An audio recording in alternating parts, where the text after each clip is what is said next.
दोस्तों आपके सामने है उत्तर प्रदेश शिक्षा सेवा चयन आयोग नियमावली 2023। उत्तर प्रदेश में अब जो भी शिक्षक भर्तियां होंगी बेसिक से लेकर के हायर एजुकेशन तक सभी प्रकार की शिक्षक भर्ती और अनुदेशक भर्ती अब इसी नियमावली के तहत करवाई जाएंगी। यही नियमावली होगी नए शिक्षा सेवा आयोग की। नए आयोग का जो नाम है वो है उत्तर प्रदेश शिक्षा सेवा चयन आयोग। तो फिलहाल यहाँ पर किस प्रकार से भर्तियाँ होंगी उसकी कंप्लीट जो डिटेल्स है वो दी गई हैं। ये 76 पेज की नियमावली है जो कि हिंदी और इंग्लिश में प्रकाशित है और इस नियमावली में सारी चीज़ें आपके सामने आ चुकी हैं। ठीक है, तो फिलहाल यहाँ पर जो मेन चीज़ें हैं और इस नियमावली में है क्या वो सारी चीज़ें यहाँ पर आपको बता रहा हूँ। तो देखिए जो अध्याय इसका 1 शुरू होता है इस नियमावली का, ये यहाँ पर आयोग के संक्षिप्त नाम और आयोग से संबंधित जो विभिन्न शब्दावली प्रयोग की गई है उसके बारे में है। जैसे कि अधिनियम क्या है, समिति क्या है, परीक्षा क्या है, इंटरव्यू क्या है, अधिकारी का मतलब क्या है, सचिव का मतलब क्या है, मतलब जो भी पद इस पूरे नियमावली में प्रयुक्त हुए हैं उनका यहाँ पर एक तरीके से उनके बारे में बताया गया। इसका मतलब ये है, इसका मतलब ये है। तो अध्याय 1 में यही है। अब अध्याय 2 आता है इसका। तो अध्याय 2 शुरू होता है आयोग के गठन और आयोग के कर्मचारी वर्ग के बारे में। जो भी जानकारी आयोग से संबंधित है कि आयोग का गठन कैसे होगा, आयोग में अध्यक्ष और सदस्यों की नियुक्ति कैसे होगी, उनके काम क्या होंगे। ठीक है, जैसे कि अध्यक्ष का काम क्या होगा, अध्यक्ष के जो सचिव हैं वो कैसे काम होंगे, बैठक कैसे होगी, कब होगी, कदाचार क्या होगा और अध्यक्ष का चयन भविष्य में कैसे किया जाएगा, सेवा शर्तें क्या होगी। इसके बाद जो यहाँ पर अधिकारी रहेंगे, ठीक है, अधिकारी की एलिजिबिलिटी क्राइटेरिया क्या होगी, कितना वेतनमान होगा, इसके बाद अवकाश कैसे मिलेंगे, इसके बारे में यहाँ पर पूरा बताया गया है। ठीक है, अब इसका अध्याय 3 शुरू होता है। अध्याय 3 संबंधित है आपका आयोग के कार्य संचालन की प्रक्रिया के बारे में। जैसे कि आयोग की बैठक कब होगी, तो आयोग की बैठक बताया गया प्रत्येक मंगलवार को होगी। हालांकि अध्यक्ष को अगर ज़रूरत पड़ती है तो कभी भी जो बैठक है आयोग जो असाधारण बैठक आहूत कर सकता है। सचिव चाहें तो इसमें कम से कम 2 सचिव अगर उन चाहते हैं तो ये बैठक करवाई जा सकती है, लेकिन इसकी जो सूचना पहले देनी पड़ेगी। उसके बारे में यहाँ पर सारी चीज़ें बताई गई हैं। अध्यक्ष नहीं होगा तो अध्यक्ष की अनुपस्थिति में जो सीनियर मेंबर होगा वो वहाँ पर अध्यक्ष का कार्यभार देखेगा। ये चीज़ें यहाँ पर हैं। इसके बाद नीचे आएंगे तो यहाँ पर देखिए कि कार्य आवंटन की प्रक्रिया और समितियों का गठन। तो आयोग में जो भी कार्य होगा उसको कैसे आवंटित किया जाएगा, तो कार्य जो आवंटन है कौन करेगा, समितियां कौन कौन सी होंगी उसके बारे में है। जैसे कि एक व्यापक रूप से जो मेन समिति है वो है परीक्षा समिति। तो परीक्षा समिति में कौन कौन होगा, तो देखो बताया गया कि परीक्षा समिति में मुख्यतः जो है आयोग का अध्यक्ष रहेंगे और ये परीक्षा समिति के भी अध्यक्ष होंगे। आयोग का वरिष्ठतम सदस्य रहेगा, सचिव रहेगा, परीक्षा नियंत्रक रहेगा, उप सचिव होगा। तो ये सभी जो है परीक्षा समिति के अंतर्गत आएंगे और अध्यक्ष ही जो है परीक्षा समिति का चेयरमैन होगा। इसके बाद परीक्षा समिति के काम क्या क्या होंगे इसके बारे में जानकारी दी गई है। फिर है कि साक्षात्कार बोर्ड का गठन। साक्षात्कार बोर्ड का गठन जो इंटरव्यू जिन भर्तियों में होंगे उसके लिए इंटरव्यू पैनल बनाया जाएगा। तो इंटरव्यू पैनल में कौन कौन रहेंगे, तो यहाँ पर देखिए लिखा हुआ है आयोग विभिन्न पदों या पदों के श्रेणियों जिनके लिए इंटरव्यू होना है इसके लिए अलग इस इंटरव्यू बोर्ड बनाएगा। और जहाँ किसी विशेष पद के लिए अभ्यर्थियों की संख्या है तो 1 से अधिक साक्षात्कार बोर्ड का गठन भी किया जा सकता है। और साक्षात्कार मिलेगा कितने अभ्यर्थी होंगे, कितने सदस्य होंगे, या अध्यक्ष जैसा चाहे अपने हिसाब से वो करेंगे यहाँ पर। अब जो इंटरव्यू पैनल बनेगा तो यहाँ पर देखिए बताया है कम से कम 1 सदस्य उसमें होना चाहिए और 2 एक्सपर्ट होने चाहिए। अभी तक जो पहले चयन बोर्ड था वहाँ पर 1 एक्सपर्ट और 1 पैनल से काम चल जाता था, लेकिन यहाँ पर अब ऐसा नहीं होगा। 1 सदस्य तो रहेगा आयोग का, साथ में 2 एक्सपर्ट होंगे। ठीक है। लेकिन अध्यक्ष को थोड़ा सा छूट भी यहाँ पर दी गई है। अगर अल्पसंख्यक विद्यालयों से संबंधित है इंटरव्यू, तो वहाँ पर अल्पसंख्यक समुदाय का एक अतिरिक्त जो है प्रतिनिधित्व करने के लिए विशेषज्ञ भी वहाँ पर रखा जाएगा। साक्षात्कार जो बोर्ड होगा उसका कार्यक्रम आयोग द्वारा निर्धारित किया जाएगा। इंटरव्यू के लिए अभ्यर्थियों को कैसे बुलाया जाएगा, तो बोला गया वेबसाइट, ईमेल, एसएमएस के माध्यम से, समाचार पत्रों के माध्यम सूचना दी जाएगी 10 दिन पहले। ठीक है। यदि कोई सदस्य इंटरव्यू बोर्ड में उपस्थित होने में असमर्थ होता है तो अध्यक्ष उसके स्थान पर किसी दूसरे सदस्य को साक्षात्कार लेने के लिए प्राधिकृत कर सकता है। ठीक है। तो ये सारी चीज़ें यहाँ पर है। फिर जो परीक्षाएं आपकी होंगी उसमें एक्सपर्ट कैसे होंगे, एक्सपर्ट के बारे में यहाँ पर देखो जानकारी दी गई है कि असिस्टेंट प्रोफेसर भी एक्सपर्ट बन सकता है, प्रोफेसर बन सकता है। जो प्राचार्य हैं डिग्री कॉलेजों के वो भी यहाँ पर बन सकते हैं। उसके बारे में एक्सपर्ट के बारे में बताई गई, जो विभिन्न प्रश्नों को सेट करेंगे, आंसर की में ऑब्जेक्शन जब जाएंगे तो उनको रिजॉल्व करेंगे। तो ये है। इसके बाद अध्यक्ष की कार्य क्या होंगे, कर्तव्य क्या होंगे, उसके बारे में जानकारी दी गई। सदस्यों के कार्य कर्तव्य क्या हैं, सचिव की कार्य शक्तियाँ क्या हैं। ठीक है। इसके बाद नीचे आएंगे तो यहाँ पर आपका वित्त नियंत्रक की कार्य शक्तियाँ क्या हैं, उप सचिव की कार्य शक्तियाँ क्या हैं, आयोग का कार्यकाल, समय अवकाश कितना रहेगा। तो आयोग का कार्यकाल देखो रहेगा सुबह 10 बजे से शाम 5 बजे तक रहेगा और सप्ताह के 6 दिन आयोग काम करेगा। तो ये आयोग के बारे में दिया गया है। आयोग को वही सारे अवकाश मिलेंगे जो लोक सेवा आयोग को मिलेंगे। अब मेन आता है हमारा अध्याय 4। अध्याय 4 जो संबंधित है वो अध्यापक और इनकी शैक्षिक अर्हताओं से संबंधित है कि किस शिक्षक की क्या क्वालिफिकेशन रहेगी। तो सबसे पहले तो भारत का नागरिक होना चाहिए वो। तो भारत का नागरिक का मतलब ये आयोग जो है सभी राज्यों के अभ्यर्थियों को अलाउ कर रहा है कि किसी भी स्टेट का कोई भी अभ्यर्थी यहाँ पर शिक्षक बन सकता है। आयु क्या रहेगी तो स्पष्ट यहाँ पर नहीं बताया गया, क्योंकि ये बहुत सारी भर्तियाँ संपन्न करवाएगा। तो यहाँ बताया गया है कि जो भी भर्ती होगी उसकी जो भी नियमावली होगी उसी नियमावली के अंतर्गत जो भर्ती के लिए आयु निर्धारित की जाएगी वो होगी। लेकिन यहाँ पर यह बताया गया जो आयु निर्धारित होगी, जिस कैलेंडर वर्ष में भर्ती आ रही है उसकी 1 जुलाई को कट ऑफ डेट रखी जाएगी। SC ST को नियमानुसार छूट मिलेगी, जो भी रूल्स होते हैं उत्तर प्रदेश सरकार के उसके अंतर्गत है।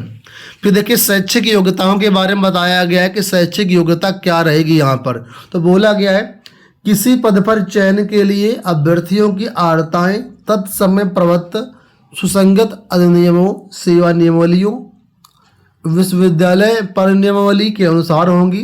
प्राधिकार अधिकारी भरे जाने वाले पदों के अध्याचन और आरक्षण पर विनिश्चय करेगा। यानी कि आयोग जो है यहाँ पर कह रहा है कि हम यहाँ पर एलिजिबिलिटी क्राइटेरिया डिसाइड नहीं करेंगे, जो भी विभाग की भर्ती आएगी उस विभाग की जो नियमावली है उसी के अंतर्गत एलिजिबिलिटी क्राइटेरिया निर्धारित किया जाएगा। जैसे कि माध्यमिक की भर्ती की बात करें तो माध्यमिक शिक्षा नियमावली है, प्राथमिक में करें तो बेसिक शिक्षा नियमावली है, हायर की बात करें तो UGC रूल्स के अनुसार भर्ती होती है। तो संबंधित विभाग ही एलिजिबिलिटी क्राइटेरिया निर्धारित करेगा, जो संबंधित विभाग की नियमावली है वही यहाँ पर मानी जाएगी। अब यहाँ पर देखिए बोला गया है कोई भी पुरुष अभ्यर्थी किसी महिला अभ्यर्थी या किसी महिला संस्था में जो है टीचर नहीं बन पाएगा। जैसे कि माध्यमिक में आप लोग जानते हैं जो बालक विद्यालय होते हैं वहाँ पर केवल पुरुष अभ्यर्थी, बालकों में पुरुष और महिला दोनों जा सकते हैं, लेकिन जो महिला कॉलेज होते हैं, बालिका गर्ल्स इंटर कॉलेज होते हैं, वहाँ पर केवल महिलाओं को ही अनुमति मिलती है। तो उसके बारे में यहाँ पर जानकारी दी गई है। अब यहाँ पर अध्याय 5 जो है ये भर्ती की प्रक्रिया से संबंधित है कि भर्ती की प्रक्रिया कैसे होगी, परीक्षा पैटर्न क्या होगा, सिलेक्शन प्रोसेस क्या होगा, उसके बारे में जानकारी दी गई है। तो देखिए भर्ती का स्रोत, तो भर्ती के स्रोत के बारे में देखो जानकारी यहाँ पर वही चीज़ लिखा है कि अध्यापकों की विभिन्न श्रेणियों में भर्ती के स्रोत वही होंगे जो संबंधित अधिनियमों, सेवा नियमावली, विश्वविद्यालय परिनियमावली में वर्णित है। यानी कि सीधे तौर पर यहाँ पर साफ कहा गया कि जो जिस विभाग की भर्ती है उसी विभाग की जैसा नियमावली होगी उसी के अनुरूप यहाँ पर भर्ती का स्रोत रखा जाएगा। हालांकि यहाँ पर ये बात नीचे देखो दी गई है कि दिखा देता हूँ मैं, यहाँ पर ये बताया गया कि कैसे कैसे जो है विज्ञापन वगैरह के बारे में दी गई जानकारी। अध्याचन के बारे में जानकारी दी गई, कब अध्याचन आएगा, कैसे आएगा, उसके बारे में है। फिलहाल चयन प्रक्रिया आप समझो यहाँ पर। तो देखो चयन प्रक्रिया के बारे में जानकारी दी गई है। ये धारा 30 का उपनियम 1 है, जहाँ पर बोला गया आयोग आवेदन पत्रों की समीक्षा करेगा, अध्यापक अथवा अनुदेशक के पद के संबंध में लिखित परीक्षा आयोजित करेगा। लिखित परीक्षा 2 घंटे की होगी, ठीक है। वस्तुनिष्ठ प्रश्न रहेगा। अब यहाँ पर देखो जो पैटर्न होगा वो बदलेगा। लिखा है सामान्य ज्ञान की परीक्षा करवाई जाएगी और संबंधित वैकल्पिक विषय भी रहेगा। तो अभी तक टीजीटी पीजीटी में हम लोग जानते हैं सामान्य ज्ञान की परीक्षा नहीं होती थी, लेकिन अब यहाँ पर सामान्य ज्ञान को भी जोड़ दिया गया है। सामान्य ज्ञान भी आएगा और वैकल्पिक विषय भी आपका आएगा। और इसके लिए बोला गया देखो लिखित परीक्षा के लिए पूर्णांक का 90% होना चाहिए और 10% इंटरव्यू होना चाहिए। जहां इंटरव्यू लागू नहीं होगा वहां लिखित परीक्षा का पूर्णांक का 100% अंक लिखित परीक्षा के लिए रखा जाएगा। और पूर्णांक कितना होगा ये आयोग खुद डिसाइड करेगा। जैसे कि टीजीटी पीजीटी में आपने देखा होगा 500 का पूर्णांक होता है, ठीक है। तो टीजीटी में 500 नंबर की लिखित परीक्षा होती है और पीजीटी में 50 नंबर का इंटरव्यू होता है। तो देखा जाए तो लगभग ये प्रक्रिया यहाँ पर लागू पहले से है। उसी चीज़ को यहाँ पर रखा है कि 10% इंटरव्यू रहेगा और 90% लिखित परीक्षा से चयन होगा। आगे देखो बोलेगा लिखित परीक्षा जो होगी वो जिला मुख्यालय पर ही करवाई जाएगी। मंडल मुख्यालय का चक्कर नहीं रहेगा, सभी जिलों में परीक्षा करवाई जाएगी। इसके बाद यहाँ पर बोला गया कि जो भी परीक्षा केंद्र बनेंगे उसके लिए जो भी वेतन मतलब मानदेय होगा वो आयोग द्वारा डिसाइड किया जाएगा। अब यहाँ पर देखो हायर का बोला गया है। स्नातकोत्तर और स्नातक के जो भी महाविद्यालय हैं यहाँ पर जो प्राचार्य पद का चयन होगा वो कैसे होगा उसके बारे में बोला गया है कि लिखित परीक्षा का अंक, शैक्षिक प्रदर्शक सूचक यानी एपीआई का अंक और इंटरव्यू के अंकों को मिला करके योग्यता अनुसार चयन सूची बनाई जाएगी और उसी के अनुरूप यहाँ पर जो है चयन किया जाएगा। आगे बोला गया कि लिखित परीक्षा है तो एक वस्तुनिष्ठ प्रश्न पत्र रखा जाएगा। इस वस्तुनिष्ठ प्रश्न पत्र में सामान्य ज्ञान रहेगा और प्रशासनिक अभिक्षमता रहेगी। ऐसा पेपर यहाँ पर आएगा लिखित परीक्षा में प्राचार्य पद के लिए डिग्री कॉलेजों में, ठीक है। आगे बोला गया विश्वविद्यालय अनुदान आयोग के संशोधित मानकों के अधीन एपीआई की गणना की जाएगी। अब यहाँ पर देखो उत्तर पुस्तिकाओं के बारे में बोला गया है कि आयोग उत्तर पुस्तिकाओं का मूल्यांकन आयोग द्वारा नियुक्त किए गए परीक्षक से एक कंप्यूटर द्वारा कराएगा और परीक्षक को मानदेय आयोग द्वारा निर्धारित किए जाने वाले दर के अनुसार दिया जाएगा। यानी कि यहाँ पर ऑनलाइन और ऑफलाइन दोनों प्रकार से परीक्षा करवाई जा सकती है। जहाँ इंटरव्यू लिया जाना जरूरी है वहाँ पर 10% अंक इंटरव्यू के लिए निर्धारित किए जाएंगे। और इंटरव्यू में देखो बोला गया सामान्य ज्ञान, व्यक्तित्व परीक्षण और अभिव्यक्ति की योग्यता के अंतर्गत प्रश्न पूछे जाएंगे। और बोला गया है कि लिखित परीक्षा से इंटरव्यू में अगर बुलाया जाना है तो कम से कम 3 गुना अभ्यर्थी को बुलाएंगे और कम ज़्यादा से ज़्यादा 5 गुना, जैसा भी आयोग समझे उस हिसाब से इंटरव्यू के लिए अभ्यर्थियों को बुलाया जाएगा।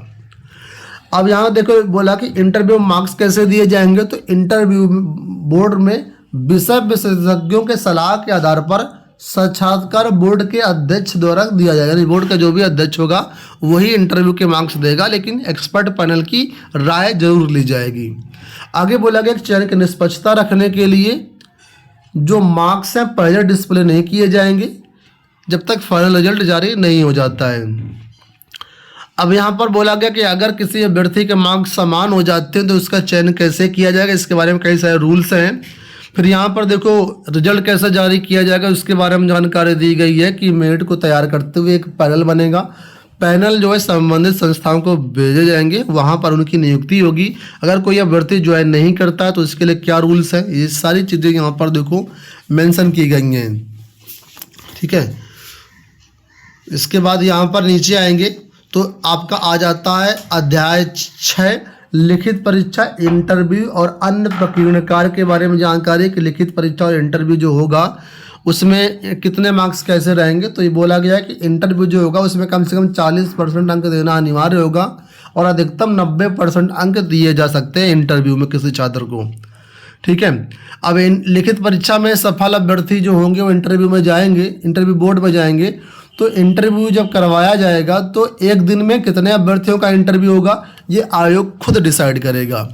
इसके बाद जो परीक्षक होंगे, जो प्रश्न पत्र बनाएंगे, पेपर सेटर्स होंगे, उनके बारे में यहाँ पर जानकारी दी गई कैसे होंगे, कौन बन सकता है, ये यहाँ पर जानकारी दी गई है ठीक है। OMR सीट कहाँ से मुद्रण करवाई जाएगी, उत्तर पुस्तिकाओं का मूल्यांकन कैसे होगा, तो लिखा है ऑफलाइन परीक्षा संचालित करने के लिए आयोग के विनिश्चय पर OMR सीटों का मुद्रण प्रकाशन किया जाएगा।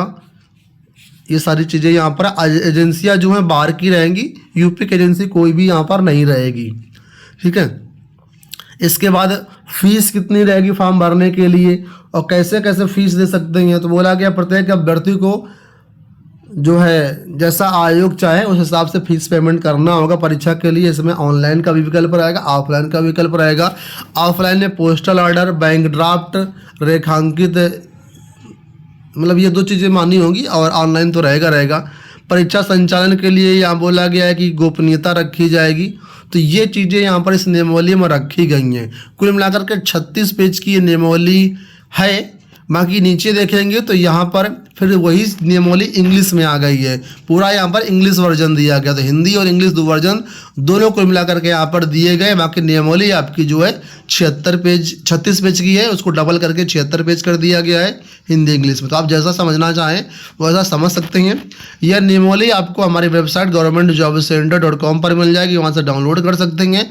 साथ ही साथ हमारे टेलीग्राम चैनल ABTech 123 पर भी मिल जाएगी, लिंक वीडियो के डिस्क्रिप्शन बॉक्स में दिए गए, वहाँ से भी डाउनलोड कर सकते हैं। इस वीडियो में इतना ही, बहुत बहुत धन्यवाद।